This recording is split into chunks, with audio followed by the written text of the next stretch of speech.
स्वतःहून कोणी काही लवकर करत मागेल नाही, पण आपण संपर्क साधला, कार्यक्रम आहे आणि घेतलं पाहिजे. हा काही कोणाच्या घरचा वैयक्तिक कार्यक्रम नाही, हा देवाचा कार्यक्रम आहे, धार्मिक कार्यक्रम आहे. आणि या जगामध्ये दानशूर लोक भरपूर आहेत की त्यांना दान करण्याची असते, पण आपण त्यांना संधी देण्याचा, आपण काही कोणाला भांडवून तगडून थोडीच वर्गणी आपल्याला आली.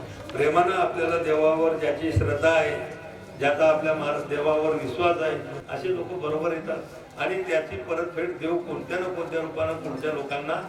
तर आज तुम्ही पाहत असाल जगभरामध्ये किती मोठमोठे मंदिर आहे.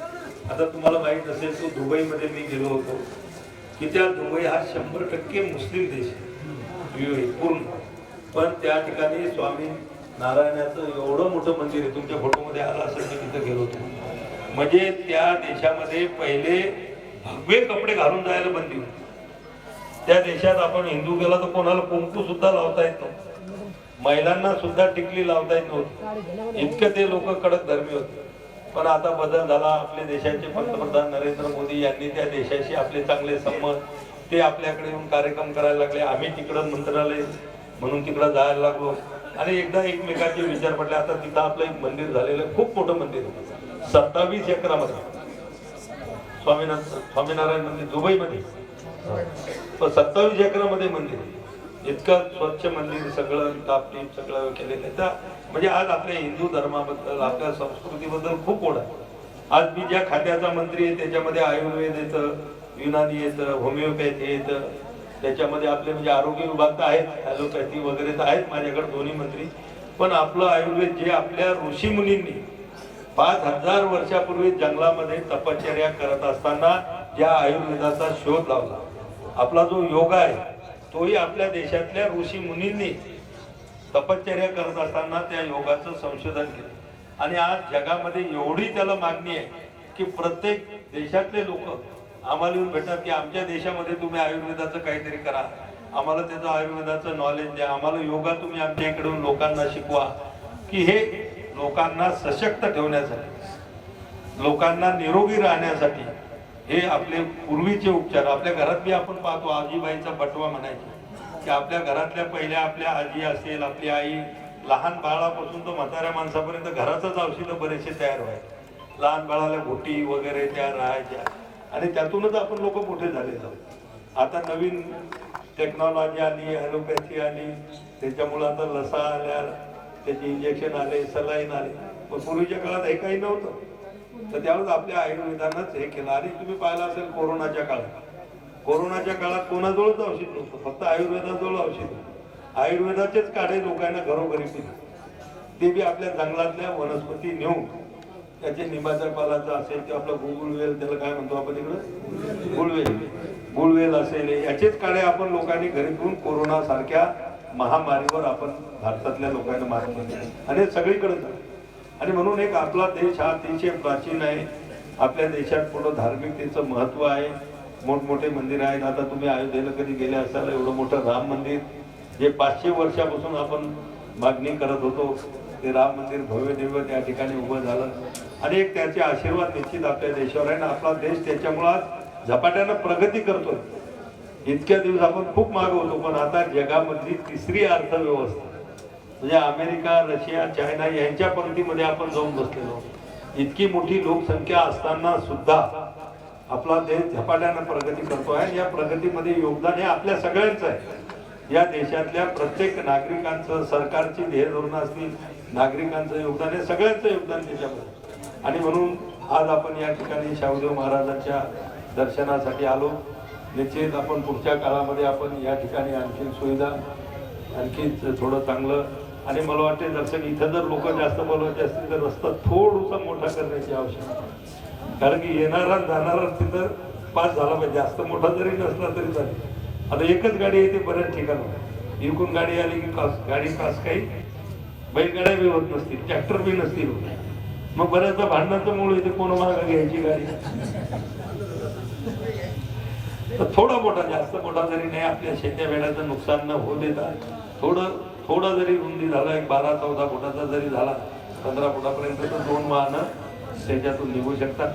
आणि निश्चित होईल हळूहळू जशा गोष्टी वाढत जातात, तिथं मागणी वाढत जाते, तर ते प्रश्नही सुद्धा सुटत जातात. आणि म्हणून आज सुद्धा बऱ्याच दिवसानंतर मला पुन्हा शाहूदेव महाराजांचे दर्शन घेण्याचा योग आला.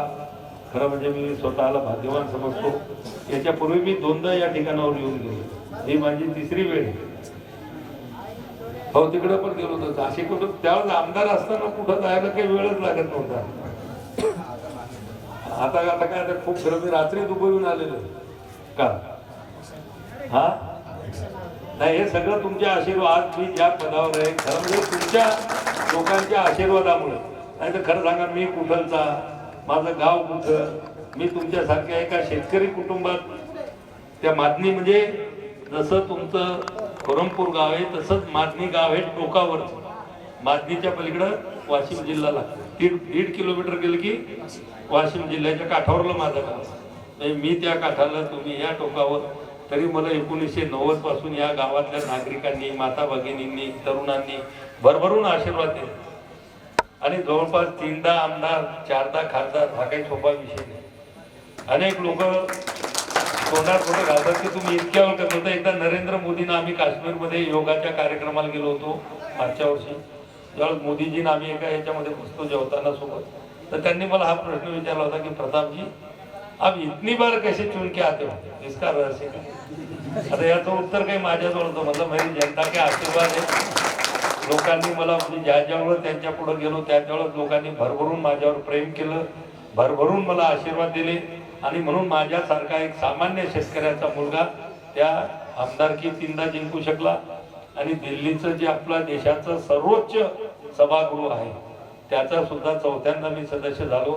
आणि आज तुमच्याच कृपेनं, तुमच्या आशीर्वादानं आपली जी धार्मिक स्थळं आहे, शाहूदेव महाराज असतील, इतर आपले देवधर्म असतील, यांच्या आशीर्वादानं आज देशाचा मंत्री, केंद्रामध्ये मंत्री होणं काही इतका सोपा आणि सहज विषय नसतो. पण हे सहज त्या ठिकाणी जे मिळालं तर ते आपल्या लोकांच्या सद्भावना, प्रेम, आशीर्वाद, हे सगळं त्याच्यामुळं हे सगळं सहज आलेलं आहे. आणि मी स्वतःला अतिशय नशीबवान समजतो की इतकं प्रेम करणारी म्हणलं नाही तर लोक 1दा 2दा हौसानं कोणाला निवडून येतात, पण 3ऱ्यांदा 4थ्यांदा गेला की लोक हिशोबच काढतात. पण या ठिकाणी 7 वेळा लोकांनी मला जिल्ह्याभरातून आपण सर्वांनी आशीर्वाद दिले. त्याबद्दल आपल्या सगळ्यांना मनापासून खूप खूप धन्यवाद देतो. आपल्या सगळ्यांच्या प्रति आभार व्यक्त करतो आणि थांबतो.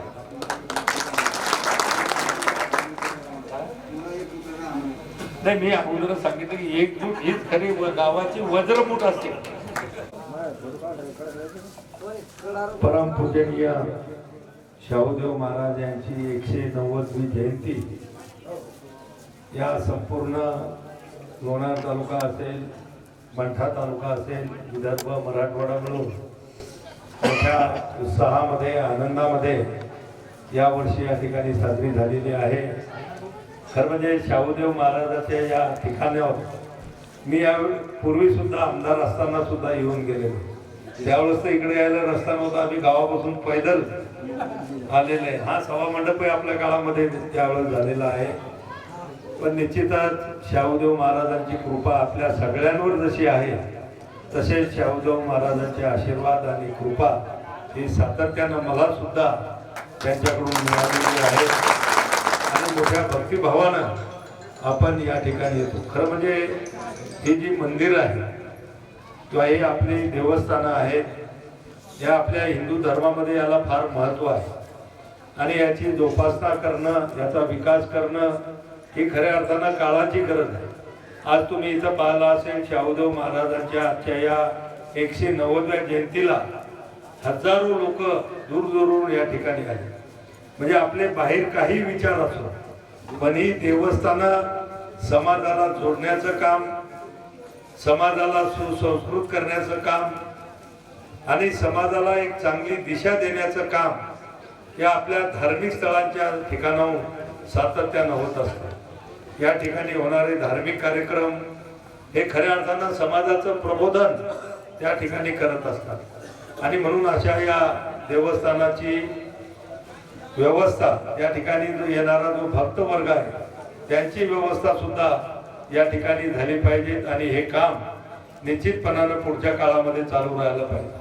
कदाचित आपल्या सगळ्यांना माहीत असेल नसेल, पण बांधवांनो, मी 15 वर्ष आमदार असताना ही लहान मोठी सभा मंडप आपण अनेक ठिकाणी केली, पण त्यानंतर खासदार झाल्यानंतर सुद्धा आपल्या जिल्ह्यातल्या 43 देवस्थानाला करोडो रुपयाचा निधी शासनाच्या माध्यमातून आपण मिळवून दिला. आणि तिथे मग भक्त निवास असेल, त्या ठिकाणी स्नानगृह असेल, शौचालय असेल, पिण्याचं पाणी असेल, पार्किंग व्यवस्था असेल, मोठमोठे सभा मंडप असतील की ज्या ठिकाणी लग्न कार्य सुद्धा होतील, असे सुद्धा आपण त्या ठिकाणी बांधलेले आहे. खरं म्हणजे पण त्यासाठी सगळ्यात मोठी अडचण असते ती जागेची.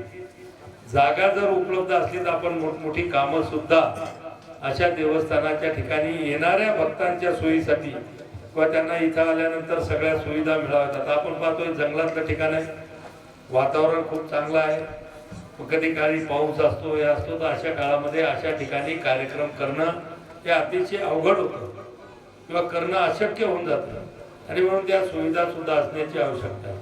आज आपण पाहिलं असेल मेहकरमध्ये आपण येत असाल, मेहकरमध्ये जर आपण पाहिलं तर मोहना मांडव्याचं भानुदास महाराजांचं त्या ठिकाणी आपण खूप मोठा निधी देऊन तिथं जागा होती, सगळं होतं, गावकऱ्याच्या मागण्या होत्या, तिथं सुद्धा अशीच हजारो लोक, सगळा खामगाव तालुका, चिखली तालुका, मेहकर, त्याच्यानंतर पातूर, बाळापूर, सगळे लोक त्या ठिकाणी त्या देवस्थानाच्या दर्शनाला येतात. तर तिथं आपण सोयी केलेल्या आहेत. राजगडचं देवस्थान आपण पाहत असाल, त्याच्यानंतर आता एक टेंभुर्णीचं सुद्धा आपण बंजारा समाजाची जी सगळी देवस्थान आहे, ते तिन्ही मोठ्या ठिकाणाचा पूर्ण विकास करण्याचा प्रयत्न आपल्या मागच्या काळामध्ये झाला. अजूनही काही कामं तिथं करणं बाकी आहे आणि निश्चितपणानं त्या ठिकाणी आम्ही निधीच्या उपलब्धीनुसार त्या ठिकाणी करतो. या ठिकाणी सुद्धा हे जंगलाचं ठिकाण आहे, या ठिकाणी सुद्धा ही चांगली कामं होण्याची आवश्यकता आहे.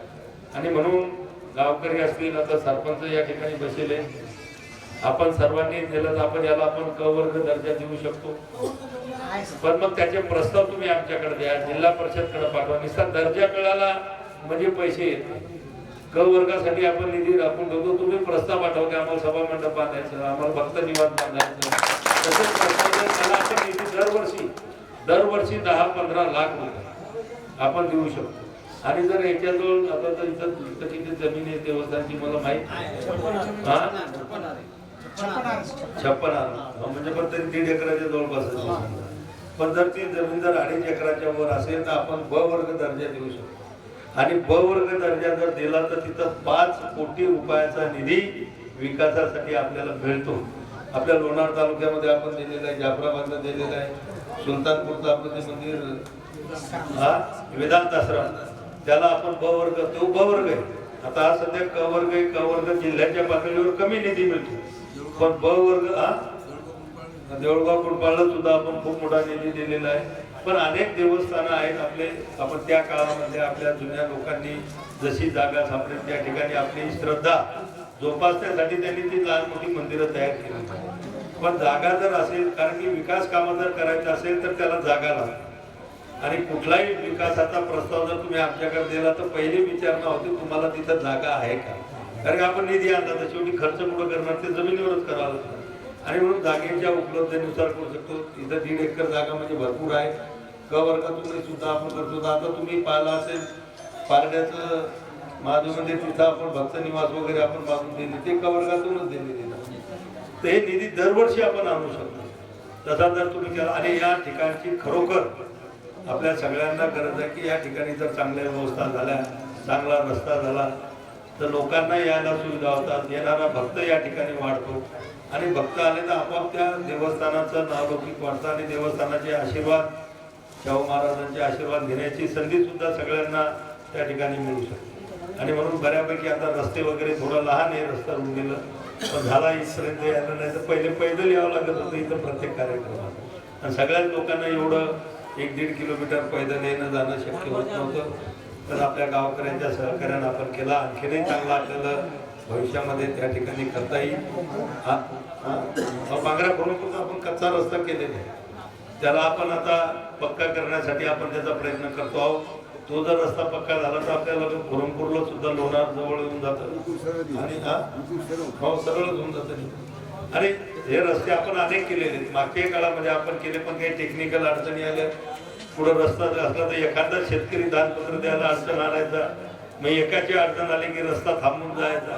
तर शेवटी गावकऱ्याचं सहकार्य, आमच्यासारख्या लोकप्रतिनिधीचा प्रयत्न, याच्यातून आपण चांगली कामं त्या ठिकाणी करू शकतो. आणि खरंच ही देवस्थान आहे ती पुढची पिढी जी आपल्या येणाऱ्या पुढे त्या पुढच्या पिढीवर संस्कार करणारे हे ठिकाण आहे. चांगली पिढी, सुसंस्कृत पिढी ज्याला आपण म्हणतो, ती अशा या धार्मिक स्थळातूनच त्या ठिकाणी तयार होते. आज तुम्ही कसं पाहत असाल, इथं आलेले आपण सगळे लोक, आज दिवसभर इथं जे लोक एक संघटित झाले, एकत्र आले, ते बाहेर त्यांचे विचार वेगवेगळे असू शकतात, पण देवाच्या दरबारामध्ये येत असताना आपण जसे आपले पायातले पादत्राणं, चप्पल, बूट बाहेर काढून ठेवतो, तसे इथे येत असताना आपले एकमेकाबद्दलचे विचार बाजूला ठेवून आपण एका विचारानं, धार्मिक भावनेनं त्या ठिकाणी, म्हणून अशी देवस्थानं ही समाजाला एकत्र करण्याचं काम करतात. आणि समाजाला संघटित देवस्थानच करू शकतात. आणि म्हणून अशा देवस्थानचा विकास हा सगळ्या बाजूने जर झाला, आता ही पिढी आपली चालली, पण येणाऱ्या पुढच्या पिढीला सुद्धा याच्यातून वारंवार चांगला संदेश मिळत राहतो. आणि चांगली पिढी, चांगली आमच्या येणारी युवा पिढी जर झाली तर निश्चित त्यांना गावाचा फायदा होतो आणि देशाचा सुद्धा फायदा त्याच्यातून होतो. एक सुसंस्कृत लोक, चांगला समाज, चांगला विचार, तर यांना विकासाला एक नवी चालना त्या ठिकाणी मिळते. आणि म्हणून मी सगळ्या खरोखर वासियाला मनापासून धन्यवाद देतो की आपण सर्वजणांनी एकत्रीकरण केलं, एकजूट केली. आणि काय गावकरी ते राव न करी असं जे आपल्याकडे म्हटलं आहे. आणि गावाची एकजूट याच्यातूनच विकास होत असतो. नाही तर गावात दोन गट असले की एकानं करायचं म्हणलं की दुसरा आडवा येतो, दुसऱ्यानं करायचं म्हणलं की तिसरा आडवा येतो, आणि मग होणारी चांगली कामं सुद्धा होत नसतात. आणि म्हणून आपण सातत्यानं नेहमी करतात. तसंही माझा थोडा दिवस काही झाला असेल, पण मी या गावाला 90 पासून ओळखतो. 1990 पासून हे एकजुटच गाव होतं. ज्ञानेश्वर माऊलीपासून आम्ही त्या ठिकाणी पाहतो. अनेक जुन्या आता बरेच काळ ती मंडळी आपल्यात राहिली नाही, पण या सगळ्या मंडळींना सुद्धा इतकं टोकावरलं गाव आहे, अगदी मराठवाड्याच्या बॉर्डरला असणारं गाव आहे. आणि अनेकदा आम्ही इथं आलो, कधी गारपीट झाली असेल तरी आपण चांगल्यानं फिरलो, कधी पुरातून आम्ही त्या ठिकाणी गेलो. आणि हे लोक सुद्धा सातत्यानं संपर्कात राहून करतात. तुम्ही पाहिलं असेल, आपल्या गावचे सभा मंडप असतील, तुमच्या गावची मंदिरं असतील, शाळा असेल, याला जेवढी जेवढी मदत करता येईल आपल्या लोकांच्या मागणीप्रमाणे करायचा प्रयत्न केला. आज तुमच्या आशीर्वादाने मी आज देशाचा मंत्री आहे. आणि म्हणून आपण तुम्ही लोकांनी जर त्या ठिकाणी तसं प्रस्ताव आणले किंवा मागणी केल्या तर निश्चित ती कामं करता येतील. आता बऱ्याचदा लोकांना असं वाटतं की भाऊ तुम्ही काय देत नाही. आता मी ज्या लोकसभा मतदारसंघातला खासदार आहे त्या 1400 गाव. पहिले मी मेहकर मतदारसंघाचा आमदार होतो, तो महिना 2 महिन्यातून एक चक्कर फुरमपूर्ण होतो. आता 1400 गाव आहे. त्यानंतर आता देशाचा मंत्री म्हटल्यानंतर पहिले फक्त आपल्या मेहकर लोणार तालुक्यातल्या 3-3.5 लोकांचा मी प्रतिनिधी होतो. नंतर खासदार झाल्यानंतर 20-25 लाख लोकांचा प्रतिनिधी झाला. आणि आता देशाचा मंत्री म्हणल्यानंतर 140 कोटी लोकांचा संपर्क म्हणा किंवा त्यांची सेवा म्हणा किंवा देशभरामध्ये सुद्धा आम्हाला फिरावं लागतं. कालच मी दुबईवरून आलो. तिथं माझ्या मंत्रालयाचा 3 दिवसाचा कार्यक्रम होता. आपण सोशल मीडियावर बघितला असेल की दुबईमध्ये त्या ठिकाणी होता आपला आयुर्वेद वगैरे आपला त्याचा कार्यक्रम, तिथं मोठे कार्यक्रम होते. आणि म्हणून थोडं संपर्क माझा कमी पडतो, पण आपण फोनवर आम्हाला कामं सांगू शकता. मी बऱ्याचदा लोकांचे फोन घेतो. आपण फोनवर सुद्धा बऱ्याच गोष्टी होऊ शकतात. आणि एक चांगलं पुरमपूर गाव जरी एका टोकाला असलं, एका जीवाचं गाव आहे, एका विचाराचं गाव आहे. आणि एका विचारानं आपण चांगला गावाचा, या गावामध्ये असलेली जी काही आपली धार्मिक स्थळं, विशेष करून हे जंगलामध्ये असणारं आपलं शामदेव महाराजांचं ठिकाण आहे, याचा सुद्धा भविष्यामध्ये चांगला विकास, चांगल्या भक्तांसाठी चांगल्या सुखसुविधा या ठिकाणी निर्माण झाल्या पाहिजे की जेणेकरून भक्तांचा ओढा मोठ्या प्रमाणामध्ये या ठिकाणी वाढेल. आपण सर्वजण अनेक दिवस या ठिकाणी प्रयत्न करून एवढ्या छोट्याशा गावामध्ये एवढा मोठा कार्यक्रम, एवढा मोठा भंडारा आपण आज या ठिकाणी केलेला आहे, अन्नदान झालेलं आहे. आणि मदत करणारे लोक आहेत, फक्त आपल्याला त्यांच्या लोक जाण्याची आवश्यकता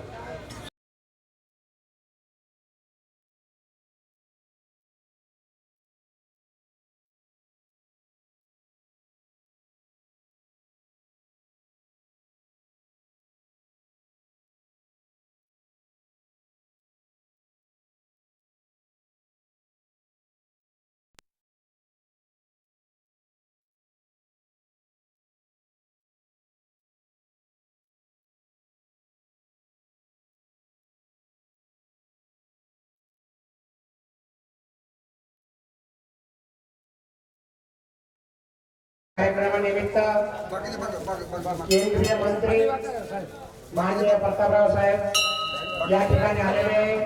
थोडं उशीर झालेला आहे कारण त्यांनी शब्द दिलं होतं, त्यांचं या ठिकाणी आगमन झालेलं आहे. कृपया मंडळी थोडी इकडे या स्टेजकडे.